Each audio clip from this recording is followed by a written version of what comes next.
안녕하세요.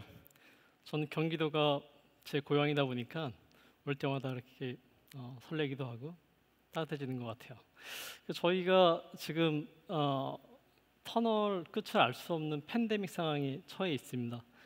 그 팬데믹이라는 것이 분명히 의학적인 질병이긴 하지만 더 심각한 문제는 그것이 다른 사람들, 이질적인 것, 다른 나라, 이웃에 대한 혐오와 불신을 쌓는 것이 아닐까. 그것이 이 시대가 가지고 있는 어떻게 보면 더 큰 문제라고 생각이 들고요. 저희는 이제 매일 그 세상이라는 극장을 관찰하고 있습니다. 인터넷을 통해서, 뉴스를 통해서. 그걸 통해 가지고선 누구는 그 과거의 영광을 재현할 것이고, 누구는 현실에 좌절할 것이고, 누구는 미래를 상상할 것입니다.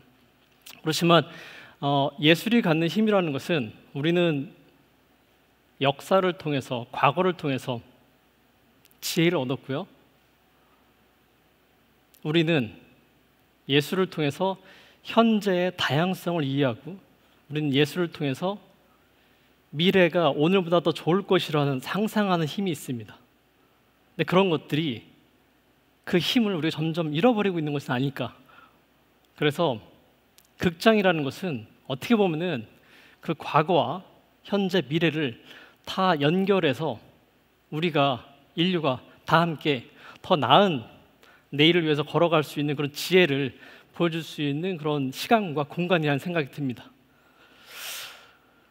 테크놀로지가 큰 화두가 되고 있는데, 테크놀로지는 하나의 문화예요. 문화라고 했을 때 우리는 어떤 거냐면 인간이 다른 사람과 함께 어떻게 연결되고 어떻게 소통하고 어떤 사고와 어떤 행동을 할 것인가, 이것이 문화이죠. 근데 문화가 테크놀로지의 어떤 형태를 결정짓고요, 그 테크놀로지가 다시 또 문화를 낳습니다. 이 순환 관계가 있는데, 이거를 이해하는 것이 굉장히 중요한 게, 극장이라는 것은 테크놀로지도 있고 문화도 가지고 있어요.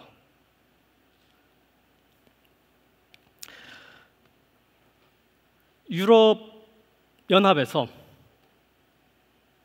좋은 거는 뭐 다국가적인 그런 공동의 노력이 가능한데, 벌써 한 2년 동안 9개의 그 대형 극장들이 연합해가지고선 테크놀로지가 어떻게 극장의 역할과, 어떻게 보면 극장이 어떻게 컨텐츠를 만들어내는 방식, 이런 부분들에서 어떻게 확장할 수 있을까에 대한 논의를 했는데, 지금 보시는 거는 팬데믹 이전에 나왔던 이미지이긴 하지만, 이제 사람들이 극장 바깥에서도 이 세상 자체가 극장이고 자연도 극장일 수 있기 때문에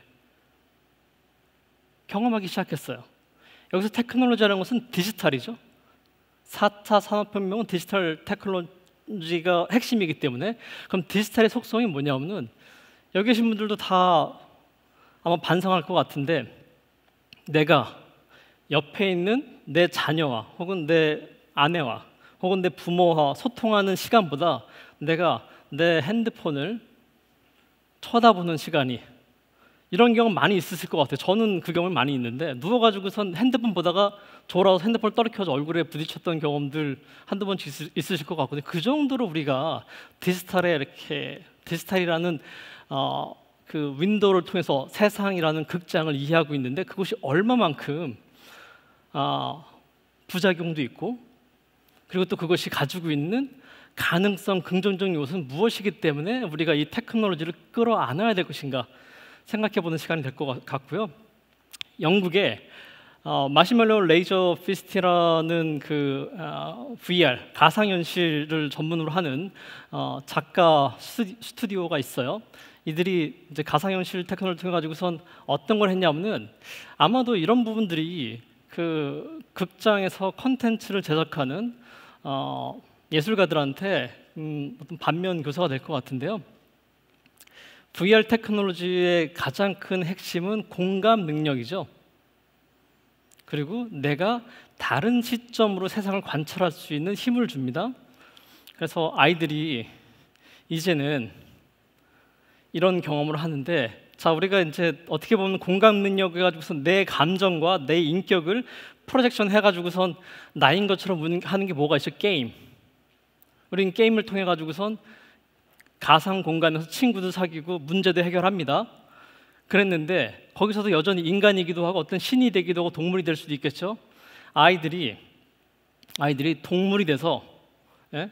물고기가 돼가지고선 물을 보기도 하고 곤충이 돼서 세상이 어떤지를 보는 이 공감 능력을 VR 테크놀로지가 하고, 이것은 교육적인 측면도 있어요. 시간이 많지 않기 때문에 제가 좀 극장이 확장하기 위해서는, 또 극장이 이 팬데믹 시대, 또 극장이 이 디지털 테크놀로지로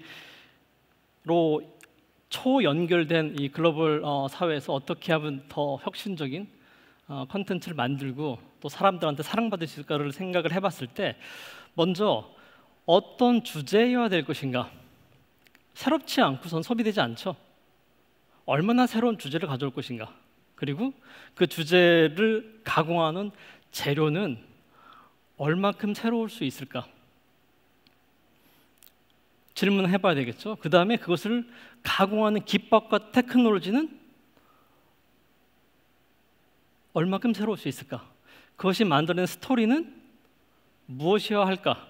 그 스토리가 관객들하고 어떠한 소통을 해서 소통하는 방식은, 관객과 만난 접점은 얼마큼 새로울 수 있을까. 제가 지금 여기 연단에 있지만 밑에 좌석이 있어요. 이거 자체가 굉장히 이거 좀 수백 년 동안 이 폼이 있는데, 제가 여러분들한테 전달할 수 있는 거는 일방향적이죠. 어떤 걸 궁금해하는지 알기가 참 어려운 그 거리가 있어요. 그렇다면 이것을 지우기 위해서 어떠한 노력들을 우리가 할 수 있을 것인가. 테크놀로지를 활용해서 한 실제 공간적으로다가. 그렇게 됐을 때 새로운 스토리가 탄생하죠. 디지털 테크놀로지의 핵심은 모든 개인이 저자 역할을 합니다. 스토리텔러가 되는 거죠. 참여를 합니다. 그렇기 때문에 처음에 창작자가 만든 내러티브가 완결이 아니고, 어떠한 독특한 인터랙션이 가미가 됐을 때 새로운 스토리가 나오는데, 그 스토리의 주인은 이 참여한 모든 사람이죠. 창작자 플러스 관객까지. 이런 접근이 중요할 것 같은데요. 흥미로운 게, 사실 2008년도에 제인 맥거니걸이라는 게임 개발자가 슈퍼스트로크라는 게임을 만들었어요. 굉장히 흥미로운 주제를 던졌어요. 새로운 주제. 10년 뒤에 인류가 크나큰 위기를 맞는다. 멸망의 위기를 맞는다. 이때 우리는 무엇을 해야 될까? 굉장히 새로운 주제를 던졌습니다. 그리고 인터넷이라는 재료를 썼어요. 그 다음에 어떤 기법을 했냐면요, 온라인 다중 접속이라는 기법을 활용해가지고선 문제를 해결하는데, 그 전까지 온라인 다중 접속은 누군가를 죽이기 위한 그런 게임이었었죠. 그렇죠? 적을 상정하고. 근데 우리 개념이 없었어요. 2008년도에 놀라울 정도로다가 호흡기 증후군이 에피데믹에서 팬데믹 문제가 돼서 전 인류가 위기에 처할 것이다를 2008년도에 예언을 했어요. 그래서 그 문제를 해결했는데 8,000명이 접속해서 500가지 아이디어를 냈는데, 그 중에서는 사회적 거리두기가 나오고요. 그 중에서는 10명 이상 모이면 안 된다는 얘기가 나오고요. 그 중에서는 나이트클럽은 문 닫아야 된다는 얘기가 나오고요. 온라인으로다가 모든 유통이 가야 된다는 얘기가 나오고요. 우리 지금 벌어지는 일들이 이미 2008년도에 문제제기가 됐어요. 근데 그거를 테크놀로지를 통해 가지고선 그 문제가 나 하나의 문제가 아닌 세상 모든 사람들의 문제일 것이다라는 상상을 한 거죠. 앞서 서두에 우리는 매일 아침 창문을 통해서 세상이란 극장을 마주하는데, 누구는 제인 맥고니걸처럼 미래를 상상하고 지금을 준비한 사람이 있을 거고요. 누구는 나의 지금의 외로움과 이 불안함 때문에 사람들은 증오하는 사람이 있을 것 같아요. 그러면 극장의 역할은 무엇일까요? 저는 미래를 볼 수 있게끔 해야 된다는 생각을 합니다.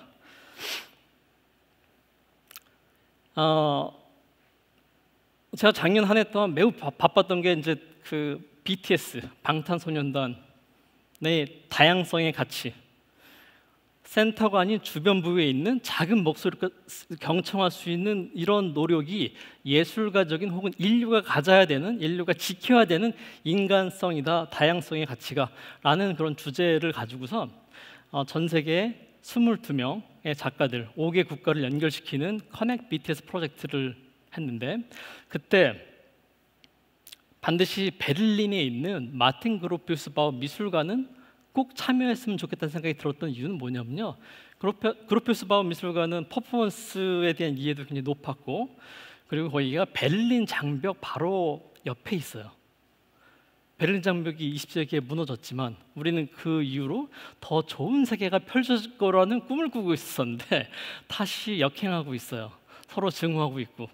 그래서 미래 세대들에게 베를린 장벽이 갖는, 전 지구적으로 갖는, 인류에 갖는 의미가 무엇일지 그것을 떠오르면서 인간이 얼만큼 우리가 겸손해야 되는지, 인간의 오만함 때문에 그렇죠? 폭력도 나오고 혐오가 나와요. 한갓 인간이, 물론 인간이 소중하고 중심일 수 있겠으나, 빌 폰타나라는 작가가 3,000년 된 나무의 소리를 채집하는 작업을 하세요.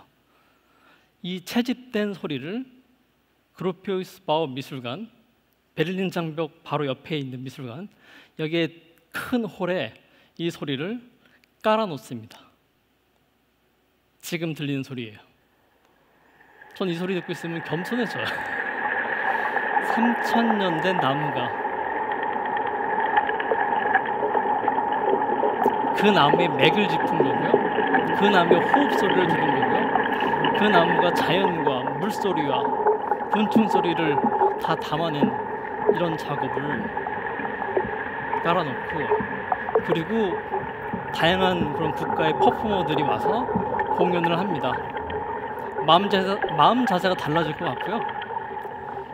국경의 의미가 없어지는 거고 인종의 의미가 무의미해지죠. 이게 어떻게 보면은 그 예술의 역할인 것 같고, 그리고 저희가 이제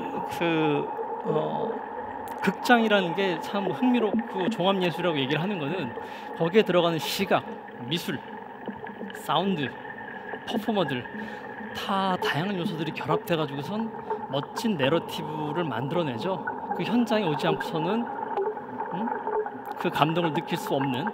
그렇지만 또 한편으로는 그걸 좀 쪼개 가지고선 각 요소들이 어딘가에 익스폴트 가지고선 또 다른 예술로 다 갈 수 있다라면은 저는 그거는 좋다라고 생각하고, 그러기 위해서는 적어도 이런 정도의 오리지널리티가 좀 있어야 되는 게 아닌가? 라는 생각을 해보는데요. 자, 이제 팬데믹 때문에 공항의 90%가 마비됐어요. 그 말은 우리가 알고 있는, 우리는 글로벌리즘을 살고 있죠. FTA 얘기하고 있고, 글로벌리즘의 90%의 세계 경제 시스템이 망가졌다는 얘기죠. 그렇죠? 그래서 예술의 역할이 더 중요한데, 그 이전까지는 내가 어디 서 있냐가 되게 중요한 시대에 있겠으나, 이제는 나의 관객이 혹은 내가 어디에 서 있냐의 문제보다 더 중요한 것은 어떤 관심 갖고 있냐가 더 중요하겠죠. 디지털 테크놀로지가 그걸 가능하게 해주기 때문에. 디지털 테크놀로지 그 이전까지는 빅 서클 안에 들어오면 됐었어요. 그 안에서 모든 것들을 해결하면 됐는데, 이제 다 개인적이고 다 취향들이 확실해집니다. 그래서 저 작은 이 스몰 네트워크 소사이어티죠. 빅 네트워크 소사이어티가 아닌, 그걸 가능해 줄 수 있고, 그래서 모든 그런 문화 현상들 중에서 공통점이 뭐냐면, 내가 팬데믹이 많은 것들의 우선순위를 바꿔놨어요. 그렇죠? 내 아는 사람이 죽고 감염될 수도 있는 거고, 그런 것들 앞에서 내가 어떤 주세를 해야 될지, 어떤 협업을 해야 될지, 그렇죠? 그리고 내가 적어도 도덕적이고 윤리적이고 사회적인 가치를 다하는 그런 브랜드나 그런 예술 작품을 소비하고 싶어져요. 그래서 많은 인디 음악, 인디 브랜드들이 탄생하게 되죠.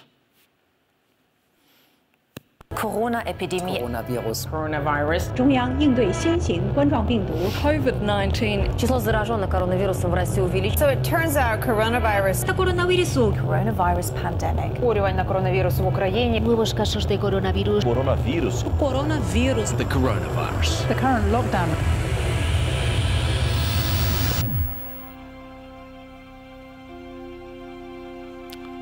이게 제가 한 커넥 BTS의 남미 아르헨티나 버전입니다.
이거 첫 번째 스크리닝을 부에노스 아이레스에 있는 CCK 미술관, 남미에서 가장 큰 그 극장이면서 공연장인데 1,800명이 왔어요. 1,800명이.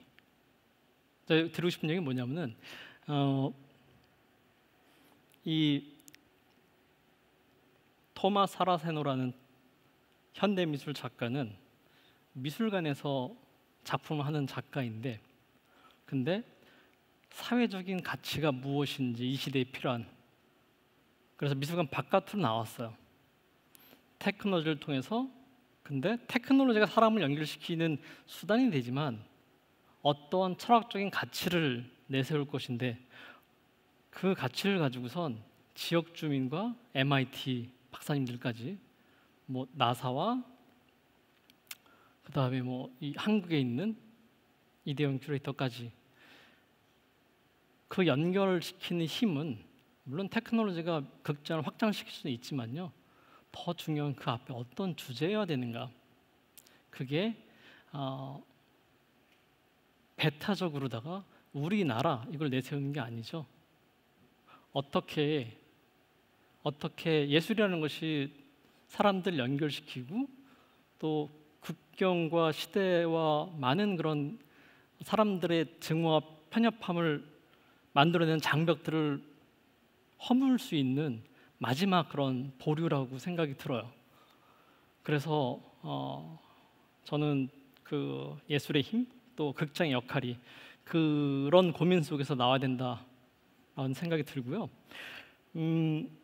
2010년도에 가상 합창단을 에릭 위테커라는 분이 하셨어요. 이분은 뭐 그 캐리비안 베이 그 BGM도 하시고, 이분은 뭐 그래미에서 상도 받으시고 너무나 이제 스타 작곡가이시고 혁신가이신데, 2010년도에 12국가의 185명의 이제 사운드를 모아서 합창단을 했고, 그리고 그 올해는 120국가의 17,572명이 참여해서 가상 합창을 하게 됩니다. 한번 보세요. 이런 부분들이 저희가 좀 배워야 되는, 또 우리 기술이 할 수 있는 부분들일 것 같은데요. 자, 보실까요?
여기 이건 제가 좀 볼게요. 왜냐하면은 참여한 모든 17,532명의 모든 사람들의 크레딧이 다 올라가요. 그 전체가 전 작품이라고 생각하는데요. 제가 중간에 끊긴 하겠지만 그 자체가 좀 감동이라고 생각이 들고 그 위테커 선생님께서 끝난 다음에 이거에 대한 애프터 파티를 해요. 샴페인 잔을 딱 따서 애프터 파티를 합니다. 컴퓨터 모니터 옆에 앉아서 혼자서 모임 통해서 129개국의 17,000여 명과 함께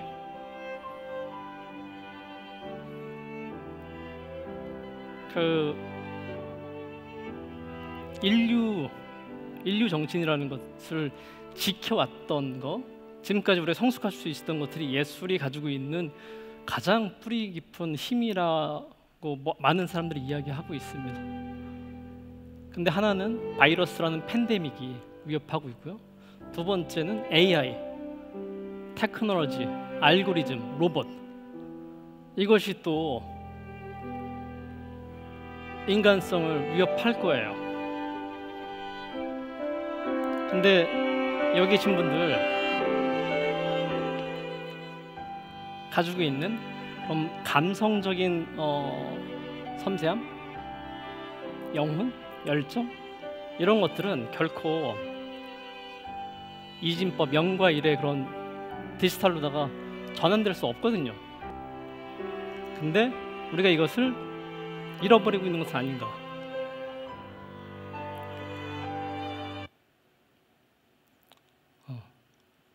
감사합니다. 아, 감독님 아주 마지막에 울컥하셨나 봐요. 그 마지막에 에릭 휘테커의 네. 음악 나오면서 이렇게 쫙 크레딧 올라가는데 저도 뭔가 뭉클하더라고요. 지금 상황하고 비추어서. 그렇죠? 그러셨어요? 그 너무나 명쾌하고 너무나 사실은 간단한 거잖아요. 네. 네. 그 우리가 지금까지 인류가 이렇게 문화를 만들고 지금까지 올 수 있었던 그런 근원적인 것들이 너무나 명쾌한데 너무나 쉽게 허물어질 수 있다는 생각을 좀 했고요. 네. 네. 그리고 그 증오의 경제학이라는 얘기가 네. 타당할 정도로다 그렇게 해서 생존하는 사람들이 또 있는 걸 보면서 그 예술이 많은 걸 바꾸지 못하겠지만, 그렇죠? 예술이 뭐 이렇게 힘이 세지는 않지만, 그렇지만 그 예술이 가지고 있는 작은 빛이 네. 많은 사람들을 움직일 수도 있지 않을까? 저는 네. 이제 그래서 에릭 위테커 같은 경우는 좋은 그런 그 케이스라고 생각이 들어요. 저는 발표하시는 그 여러 가지 내용들을 보면서 여러 복잡한 생각이 들었어요. 근데 가장 근원적으로는 지금 어쩌면은 이 상황이 인류가 재탄생하는 어떤 과정은 아닌가 이런 생각이 문득 들었어요. 왜냐하면은 아이가 어머니 뱃속에서 태어날 때 태어나지만 연결돼 있잖아요. 탯줄을 통해서. 이 연결, 이 초연결이라고 할 수 있는 이 연결이 그리고 이제 그것을 분리를 통해서 세상에 나오는데 그러고 나서 세상과 접속을 하죠. 근데 지금 전 인류는 지금 이 상황에서 모두가 다시 다 갇혀져 있는 상황이 된 거예요. 이 갇혀져 있는 이 상황은 뭔가 다시 한번 어느 잉태되고 있는 어떤 상황, 그래서 다시 한번 탄생이 되는 그 과정이 되는 건 아닌가라는, 이게 좀 어려운 얘기일 수도 있는데 저 혼자 이제 예술가로서 이제 생상을 한 바로는 이 팬데믹 이후에 어쩌면 모든 것들의 이제 의미가 달라질 수 있겠다. 그렇다면 아까 말씀하신 것처럼 예술이 가장 개인적인 지점에서부터 자아라는 것으로부터 출발해서 새로운 연결의 가능성들을 탐험해가는 그러한 것들, 그것이 가능해진 것은 말씀하신 대로 테크놀로지로서 가능해진 건 아닌가 이런 생각이 듭니다. 그래서 지금 제가 저희 경기 신화의 오케스트라하고 함께 준비하고 있는 이제 미래 극장이라는 그 공연이 있는데 그 공연도 사실은 그 이 상황, 그때부터 생각을 했던 상황이에요. 그러니까 이렇게 불확정적이고 뭔가가 불가능하면서 계속 준비된 것들이 좌절되고 연기되고 그렇게 되면서 사실 많은 예술가들이 지금 굉장히 절망적인 상황이고 어쩌면은 코로나 블루라는 이 말에 가장 깊게 빠져 있는 우울감에 빠져 있는 사람들이 어떻게 보면은 공연 예술가들은 아닌가 이런 생각도 들어요. 그러면서 이제 미래에 어떤 공연을 발명해야 되는가 이런 생각을 하면서 준비했던 공연인데요. 그 공연 내용을 잠깐만 설명을 좀 드려볼게요. 일단 준비하는 분들보다는 지금은 미래극장이 이렇게 보면은 저희가 지금 준비하는 극장이 이 공간에서부터 이제 출발을 합니다. 그래서 여기서 되게 중요한 게 저 로비에 사람들이 들어와서 저 로비 단계가 있어요. 로비 단계에서는 무엇을 하는 거냐면 한 10명 정도만 1회 공연을 체험할 수 있게 되어 있는데 로비 단계에서는 자신을 등록을 해요. 자신의 이름을 등록을 하든 자신의 어떤 아명을 닉네임을 등록한다. 그걸 통해서 내가 이제 내 이름이라는 나의 정체성이 기술적으로 재활용되는 것을 경험하게 되는데 처음에 로비 단계에서 그걸 등록하고 그 다음에 그 자기 몸에 장착하게 되는 카메라나 이런 핸드폰 조작법을 극장에서 어떻게 활용하는지 내 이름이 어떻게 캐릭터가 되고 내 이름이 어떻게 음악이 되는지 이제 이런 것들을 오리엔테이션을 받게 되죠. 도슨트들한테. 그러니까 일종의 이 공연은 그 전시장을 흐르는 공연이라고도 할 수 있고 꿈을 체험하는 어느 시간이고 새벽 시간이고 아침 시간이고도 공연 예술을 체험하고 싶은 사람들에게 열려 있는 극장 그것은 미래극장의 가능성이 있다. 이렇게 해서 발명되는 거예요. 그래서 내가 로비에서 이제 10명의 사람들이 서로 그렇게 오리엔테이션을 받고 나를 등록하고 들어가면 지금 이 공간 그리고 이 무대는 차단이 돼 있어요. 그래서 이 객석 극장이라는 공간을 전체 3D 매핑을 통해서 극장이 없어지는 체험을 하게 됩니다. 10명이 거기 앉아서 완전히 여기가 새로운 공간으로 탄생되는데 이제 이게 로비 단계에서 이제 이런 등록들을 하게 되죠. 퓨처 시어터라고 돼 있지만 그래서 로비에서 지금 이게 락강의 심리학으로는 상상계라고 하는 아이가 최초로 거울을 통해서 나를 인지하면서부터 자아 개념이 생긴다고 하는데 그런 심리학을 이용해서 계속 사람들도 나를 이렇게 다시 바라보게 되는 그런 환경을 만들려고 지금 생각을 했어요. 그래서 이 거울 단계라고 하는 상상계로 진입을 하고요. 여기서 이제 저렇게 웨어러블 기기를 통해서 그러니까 관객들은 자신이 웹상으로 다시 수신자가 되는 거예요. 그러니까 극장에서는 내가 어떤 특정한 공연, 어떤 특정한 인물이 멋있으면 그 사람을 향해서 내 카메라를 들이대면 그게 동시에 온라인으로 생중계가 되는데 그 발신체가 바로 관객이 될 수 있다. 이런 것들을 이제 오리엔테이션을 받게 되고요. 그게 이제 객석 극장에 들어오면 이런 식으로 이 극장입니다. 지금 여러분들이 계신 이 극장 공간이 저런 식으로 매핑이 되고요. 저게 게임 환경에서 캐릭터들이 막 돌아다니는데 내가 아까 오리엔테이션 받았던 것을 통해서 내 캐릭터를 이 공간 어딘가에 띄워놓고 그것을 이렇게 조종할 수 있는 거죠.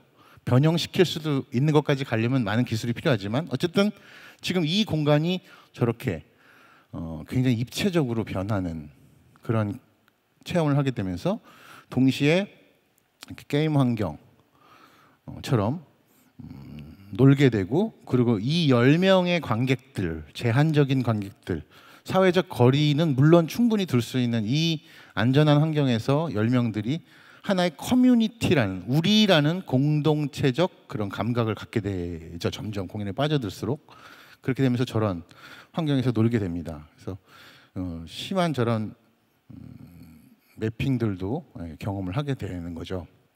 그 다음 이 사람들이 가게 되는 공간은 이건 이제 아직도 객석 극장이고요. 저 객석 극장 뒤로 이 공간 너머로 이제 무대 극장이라는 단계로 진입하게 되는데 무대 극장은 이게 지금 계속 게임 환경 유니티 기반으로 지금은 만든 이 영상인데요.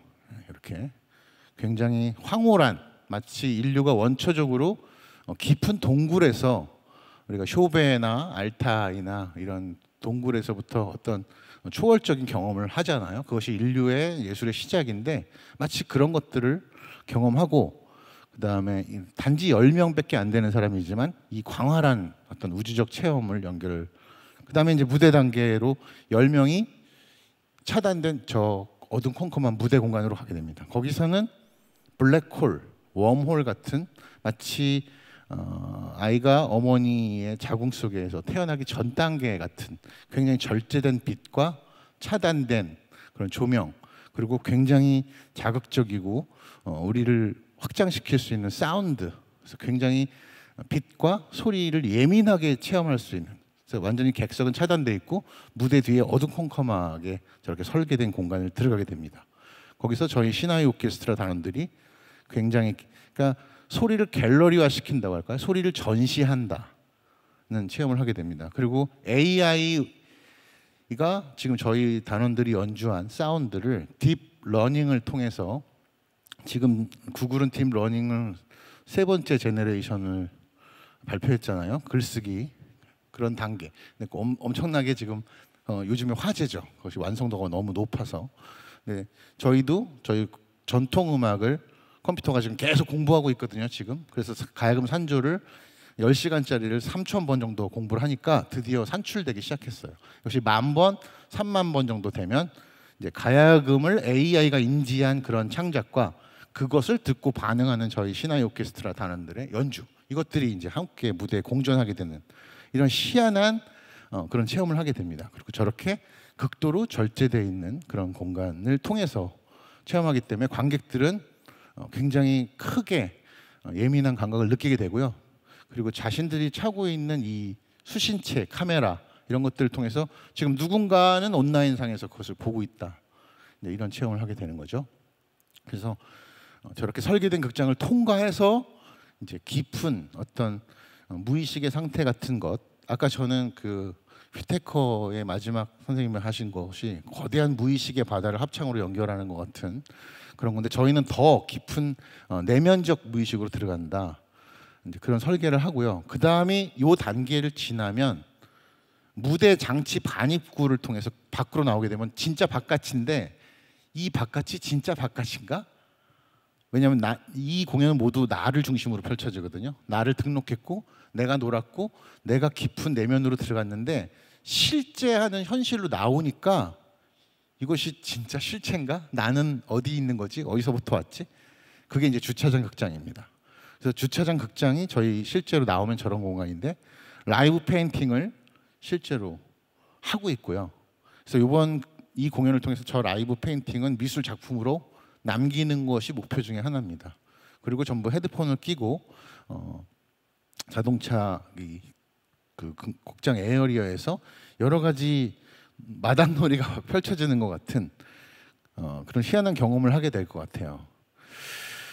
예, 여기서는 이제 이 헤드폰은 지금 바깥의 소리가 들리기도 하고 마이크 장치가 있어서 그리고 지시된 사람들의 목소리가 들리기도 하고 노래로 반주가 나오면서 다 같이 노래를 할 수도 있고 뭐 그런 여러 가지 지금 고안 중이고요. 이걸 통해서 마지막 단계로는 야외 극장. 저희 경기 아트센터가 갖고 있는 큰 특징 중에 하나가 이제 야외 극장이 저렇게 있는데요. 여기가 시민 공원하고 연결돼 있습니다. 그래서 이 단계인데 저희가 극장 뒷면에 저런 극장이 있어요. 그래서 10명의 관객들이 최종적으로는 저렇게 야외에 모여서 저기는 마이크도 안 쓸 생각이고요.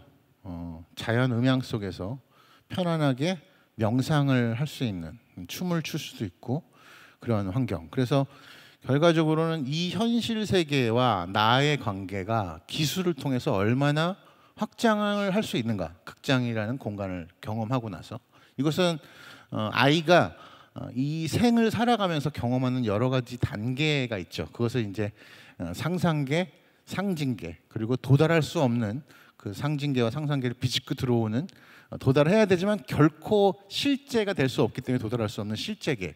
이게 락강 심리학의 이제 3단계인데요. 이것을 저희가 설정해서 2단계에서 명상을 한다는 것은 명상은 이제 자신이 생각을 없앰으로써 완전히 무화 상태에 빠지는 건데 그런 최종적인 단계를 리얼한 현실 상황에서 저희가 특히 하늘이 탁 트여 있는 공간인데 저것은 현실인데 나는 지금까지 과정을 통과했기 때문에 굉장히 복잡한 그래서 그 생각을 없앨 수만 있다면 엄청 더 깊은 단계의 체험을 할 수 있는 그래서 이러한 5단계의 루트 이러한 5단계의 갤러리들을 각각 다 다른 감각 지평들을 설정해 놓고 그것을 체험하고 그다음에 동시에 관객들이 수신자가 되면서 온라인상으로는 더 다양한 멀티플한 화면을 볼 수 있는 이러한 새롭게 발명된 극장 지금까지 한 번도 없었던 이 공연은 가능하지 않을까 이렇게 지금 설계하고 있는 공연을 준비하고 있습니다. 제가 이대영 감독님 쭉 발표하신 거 들으면서 아까 BTS도 그렇고 결과적으로 2008년에 누군가가 발명했고 8,000명이 접속했던 그리고 근데 그게 지금 팬데믹 상황을 다 마치 예견했던 것 같은 그런 공연 너무 놀라웠는데요. 하여튼 지금 또다시 리얼한 상황이 됐고 저희는 미래 극장이라는 걸 준비하고 있는데 아마 이것은 극장의 미래 저는 미래 극장은 텅 비어지는 특히 이렇게 유산으로 남을 레거시한 전통 극장들은 비울수록 기능을 할 것이다. 왜냐하면은 테크놀로지는 지금 극장의 그 하드웨어나 장비로 충족될 수 없기 때문에 계속 더 발달하게 되잖아요. 그럼 다 갖고 들어와서 이것을 채우는 방식의 그 기술이 발달할 텐데 그럼 벙커로서의 기능을 충실하게 하고 거대한 블랙홀, 블랙박스 시어터 이렇게 가지 않을까. 이것이 미래 극장이고 아마 그런 테크놀로지를 이용하는 사람들이 그 큰 공간을 아이디어로서 돌파해 나가면서 새로운 공연을 발명해내는 그러면서 인간의 경험을 확장시키는 이런 게 미래극장의 모습이 아닐까 이렇게 생각을 하고 있습니다. 어떻게 생각하세요? 굉장히 야심찬 계획이십니다. 예. 제가 이제 감독님 혁신적인 프로젝트에 대해서 제가 감히 크리틱할 그런 위치는 아닌데요. 그냥 좀 일반론을 좀 말씀을 좀 드리면은 이제 결국 이게 경험이라고 봤을 때 공간에 의해서 우리 모든 것 감흥이 달라지는 것 같아요. 그래서 앞서 서두에서 제가 좀 시작했던 것 중에 하나가 얼만큼 수평적인 공간을 만들 것인가가 되게 중요한데 이미 각 동선별로 다 그런 것들을 해체하는 그런 시도가 있어서 너무 이제 좋았고요. 그렇게 됐을 때 분명히 관객들은 전혀 새롭게 몰입할 수도 있고 주인공이 될 수 있다는 생각이 듭니다. 우리가 이제 피아노 공연을 미술관에서 했을 때 아니면 또 이런 챔버 홀에서 했을 때 그리고 또 아니면 이제 고딕 성당에서 스테인리스 글라스 라이팅 떨어지는 데서 했을 때 같은 곡을 연주하지만 아마 다 다를 거라는 생각이 드는데요. 디지털 테크놀로지가 가져온 것 중에 하나가 결국은 이제 경험 경제라는 단어가 화두가 되고 있잖아요.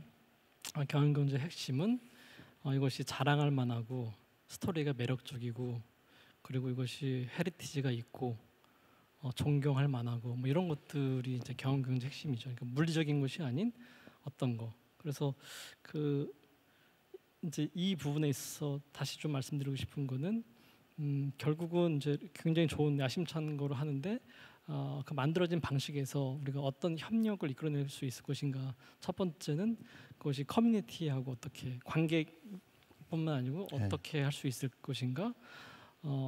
이런 거죠. 그러니까 제가 아까 발표를 하진 못했지만 이제 많은 그런 뮤지컬들이 저 공간에서 혹은 저 감독이랑 했을 때 이제 약간 특징, 차별화 같은 것들이 분명히 벌어질 건데요. 그게 이제 경기 신화위에서 할 경우에는 어떨 것인가라는 고민이 이제 1차적인 고민이 되어야 될 것 그게 궁금한 부분이 있고요. 두 번째는 이제 팬데믹 이후로다가 이제 공통적으로 나오는 그런 우리의 숙제 내지 미션은 뭐냐면은 어떻게 연대 맺을 수 있을 것인가. 예를 들어서 첫 번째는 한국에 있는 이제 많은 그런 극장들하고 연대를 해서 프로듀싱을 했는데 이 중에서 어느 부분은 그쪽으로다가 투어링이 될 수도 있을 거고요. 다 가지는 못하겠죠. 굉장히 사이트 스페시픽하게 접근했기 때문에 이런 거. 그다음에 또 어느 부분은 그 중에서도 국내에서 투어링하는 거에서 더 정제된 거는 해외랑 연대해서 해외에 또 어떻게 더 투어링할 것인가라는 게 디지털 그 테크놀로지 상당 부분 이제 그 결과물이 디지털 테크놀로지이기 때문에 그런 부분들에 대한 것들이 기획 초기 단계에 함께 되면은 그 연대를 맺고 협력하는 네트워크를 맺었던 것 자체가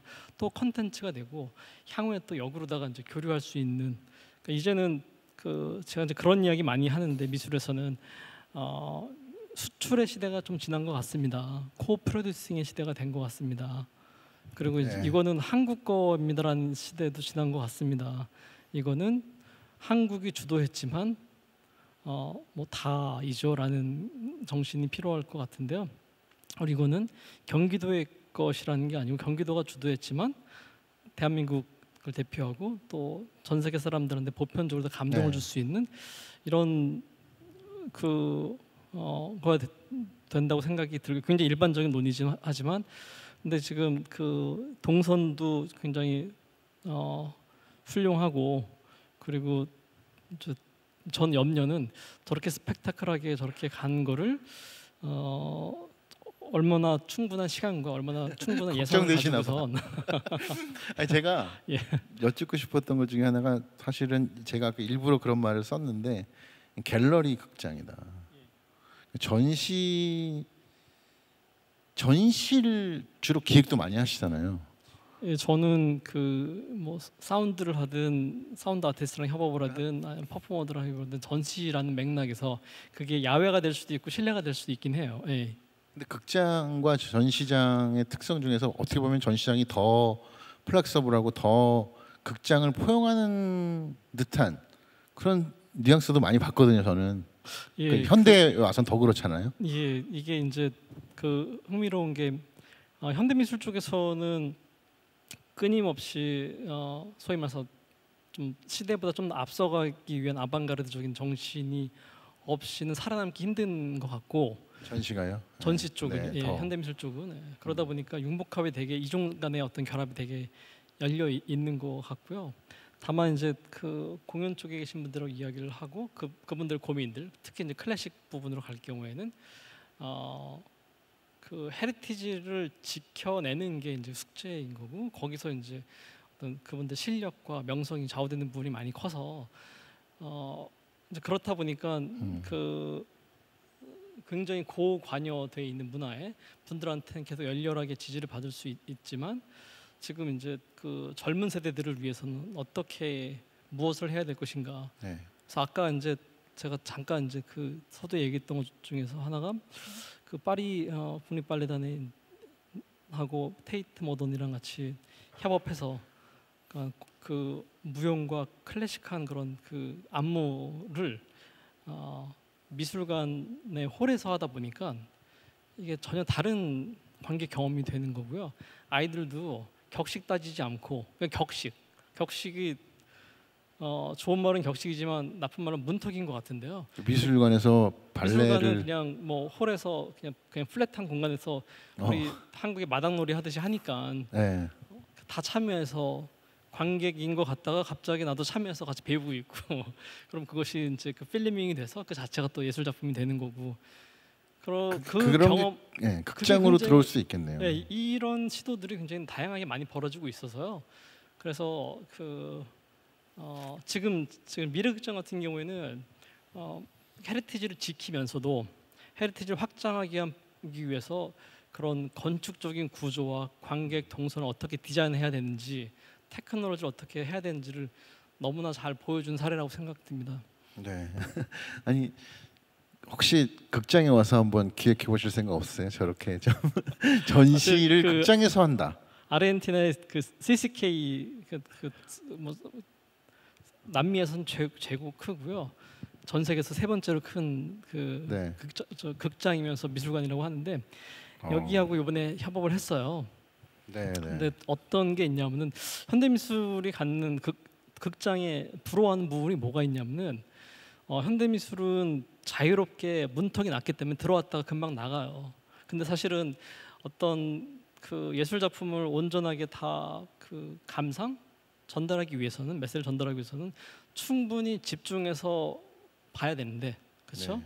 근데 그러지 못하는 한계가 있어요. 문턱은 낮췄지만 들락날락 하는 거죠. 예. 네. 요즘 예를 들어서 뭐 인스타그램으로다가 그 웨비나를 한다. 그랬을 때 들락날락 하잖아요. 네. 좀만 재미없으면 나갔다가 네, 다시 네, 들어오고. 네. 근데 한번 물리적으로 와서 앉아 있으면은 네. 시간을 체험하는 거죠. 시간을 네. 통해서. 맞아요. 네, 그게 그러니까 되게 이제 중요해요. 공연 예술에서는. 저는 그 우리가 예술 작품에서 하이라이트만 보려고 하는 것이 어떤 부작용을 가져올까인데 뭐요? 하이라이트. 하이라이트. 네. 그 하이라이트가 더 하이라이트고 더 높은 산이라는 것을 보기 위해서는 그 전에 선행되는 그런 것들이 있는데 극장이란 포맷은 그거를 다 보면서 그 산을 올라갔을 때 그 감동이 분명히 있거든요. 근데 그렇지 않은 거죠. 네. 이게 굉장히 평평하게 해놨는데 들락날락 하다 보니까 난 하이라이트만 보고선 빠질래가 되면은 사실은 하이라이트를 본 게 아니라는 생각이 드는 거예요. 네. 그러니까 이거는 이제 그 현대 미술이 가지고 있는 또 어떤 형식적인 네. 그런 약점이기도 합니다. 지금 아까 이제 잘 만들어진 특히 에릭 휘테커인가요? 그분 거를 들으면서 저는 그러니까 모든 것은 사실 인간이 갖고 있는 눈의 시각이 볼 수 있는 게 끝까지 볼 수 있는 게 아니잖아요. 눈의 동그란 원만큼 가장 크게 볼 수 있는 것은 둥근 하늘이거든요. 그러니까 인간이 볼 수 있는 건 뒤통수도 뒤에 볼 수 없잖아요. 이 시각만큼 보는 거고 들을 가청 주파수라는 게 있어요. 이 가청 주파수 데시벨을 듣는 거죠.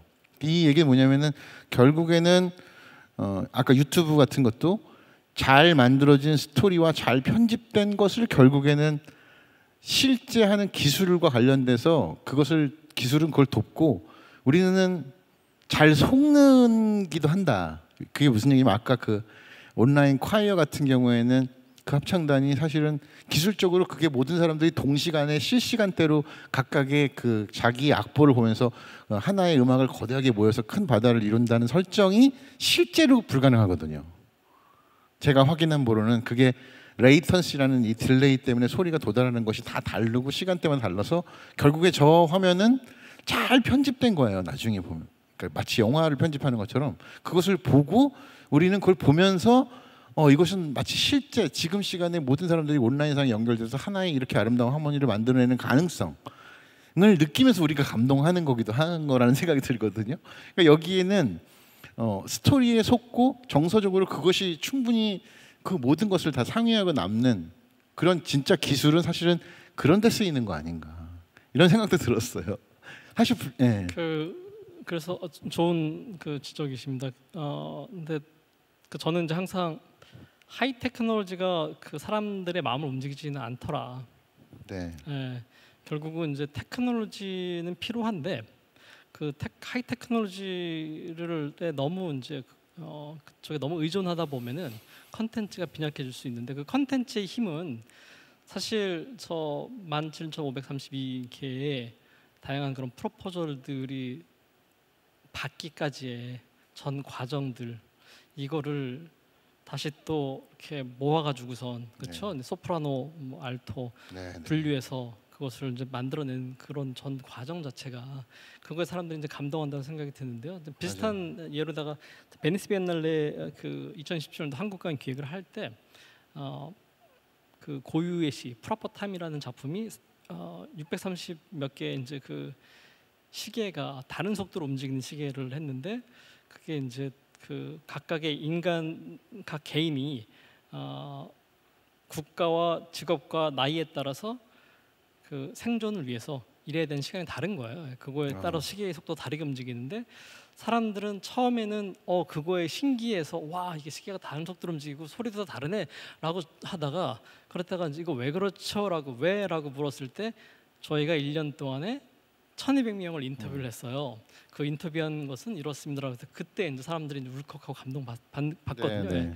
그래서 그것도 테크놀로지는 굉장히 단순한 테크놀로지만 그 굉장히 스토리. 인문학적으로 사회학적으로다가 접근했기 때문에 이것이 이제 그 어떻게 보면은 어떤 캐논을 따라간 게 아니고 테크놀로지의 어떤 원리를 따라간 게 아니고 사회 현상을 갖다가 채집한 다음에 그게 현실이니까 채집하는 순간 그건 오리지널리티를 획득한다고 생각해요.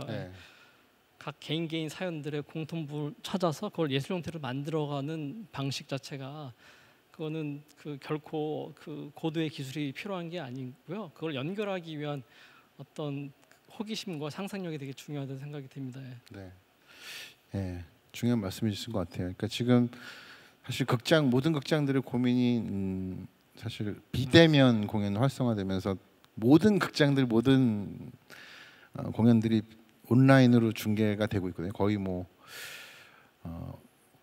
중구난방으로 막 쏟아진다고도 할 수 있을 정도로 많은 그럴 수밖에 없는 상황이기도 하고요. 거기서 과연 돈을 내고 공연장에서 펼쳐지는 것을 영상으로 찍었을 때 그것을 볼 수 있는 가능성을 만들고 싶어 하겠죠. 극장들. 이제 그게 하나의 문제점이기도 하고 연구해야 되는 과제이기도 해요. 그래서 지금 말씀하신 것처럼 그렇게 깊은 어떤 인간 역사의 그런 인문학적인 배경과 인간의 감성이 깔고 있는 인간의 근원적인 어떤 힘을 깔고 있는 것들을 잘 녹여내서 기술을 활용해서 그게 아마 엔티 라이브를 우리가 인정할 수밖에 없는 어떤 지점인 것 같아요. 거기서 그 말이 가짜로 만든 말인데 그 말과 인간의 교감 때문에 눈물을 흘리거든요. 온라인상으로 봐도 그것이 실제로 정서로 다가오기 때문에 감동을 하는 것처럼 그런 것들이 앞으로 관건일 것 같습니다. 공연 예술에서는 지금 말씀하신 그런 부분들이요. 앞으로 좀 이런 공연 예술에 와서도 좀 전시 계획하시던 것을 좀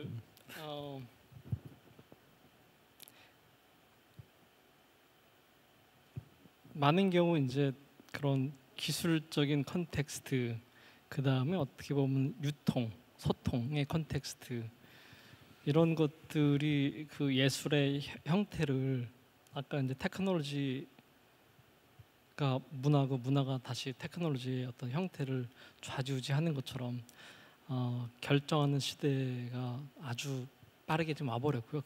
그 갭이 학계에서 따라가기 힘들 정도로 다 바뀌고 있어요. 그리고 굉장히 이제 개인주의가 많을 수밖에 없는 거는 뭐 팬데믹 그 이전부터 이 모바일이라는 것 자체가 모바일을 통해 정보를 보기 때문에 그래서 제가 그런 얘기를 했었는데 포지션의 시대에서 인터넷 시대로 바뀔 거다. 내가 어느 국가의 누구예요가 중요한 게 아닌 내가 무슨 관심을 가지고 있어라는 것들로다가 사람들이 사이버 공간에서 만나가지고선 거기서 외로움을 달래는 거죠.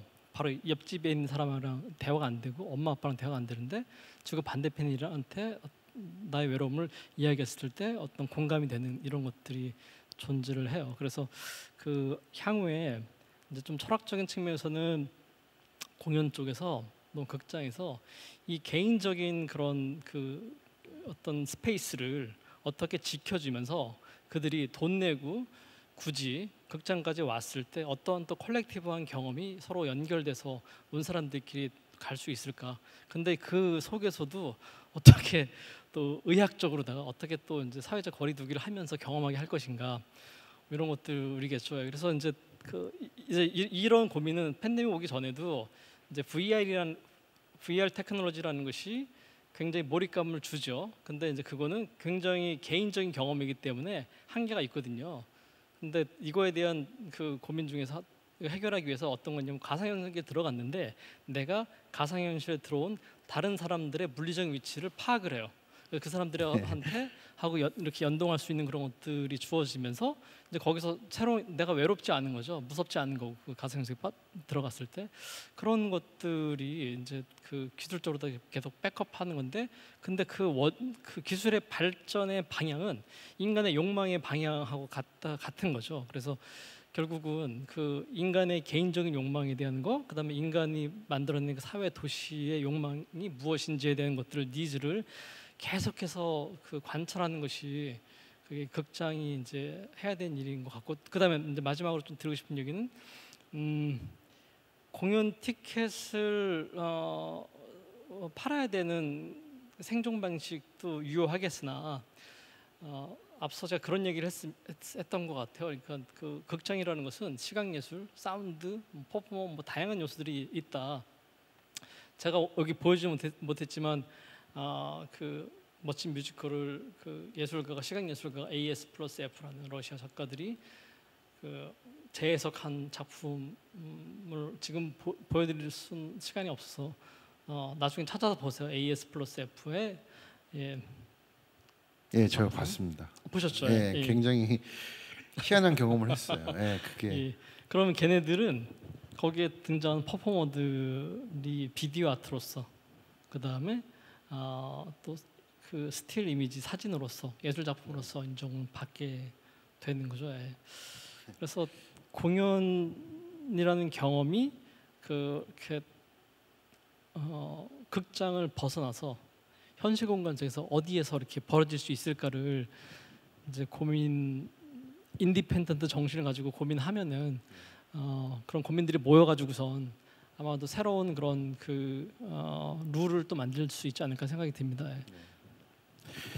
예, 그 영국의 무슨 드라마처럼 그 차갑게 나를 바라보는 블랙 미러로서의 어떤 모바일이나 컴퓨터나 TV 화면들이 그렇게 차갑지만 그것이 켜지는 순간 그리고 그것을 이용하는 사람의 정서나 방향에 따라서 그것은 굉장히 다른 방식으로 또 접근이 되기도 하잖아요. 지금 말씀하신 것처럼 기술이 극장에서도 기술을 사용해서 미래에 어떤 것이 펼쳐질 때 지극히 그 개인이라는 것은 결국은 인간이잖아요. 인간은 원래 태어나서부터 노래하고 아이를 보면 가장 순수한 아이는 노래하고 그림 그리고 막 뛰어다니고 그렇잖아요. 그런 것은 변하지 않을 거라고 생각합니다. 그렇기 때문에 극장도 역시 그런 것으로서의 전통적인 것은 유지하겠지만 말씀하신 것처럼 지극히 그 개인이라는 한 인간의 존재에 기술이 덮여져서 이 극장이라는 공연 예술의 확장이 앞으로 되게 기대되는 그런 이대영 선생님의 발표였고요. 마지막 말씀도 그런 말씀으로 이해하면서 앞으로 어려운 시기인데요. 미래극장 저희도 열심히 준비해서 잘 펼쳐 보이도록 하겠습니다. 여러분들도 힘내시고 공연 예술가들도 힘내셔서 좋은 또 다른 발명을 하셔서 가능성을 보이는 수밖에 없겠죠. 오늘 감사합니다. 감사합니다.